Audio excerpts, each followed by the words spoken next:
was a person who reached out to me. He said, okay, well, don't laugh at me. He said, I'm Gen Y. I've never written a check before in my life. I don't know how to pay Toyota back. So then I had to, walk him through the process of how to get a money order. Toyota has a policy that if you don't travel more than 4 times a year, you weren't issued a corporate travel card.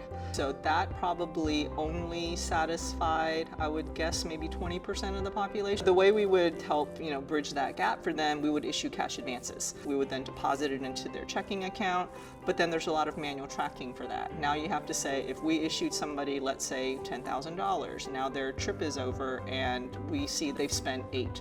Well, now we have to track them down and try to recoup that $2,000 that they didn't spend. So the Emburse card kind of filled that gap. I view it as the cards that you see like at the grocery store, where it's just a piece of plastic until you actually load funds to it. So if you load $2,000 on the card, and on the 5th, all the funds fall off. All that manual reconciliation, that's all completely a thing of the past. We don't have to do that anymore. We use about 1,700 cards that are active right now, and we used to have probably 300 or 400 cash advances out at any one time. The last time I checked, we have less than 70. Just the fact that you don't have to track down any amounts from cash advances anymore. Now I can focus on helping people, do an expense report faster. Within Emburse Enterprise, you can also click to see what active cards you have. So it's like a one-stop shop being within the enterprise solution.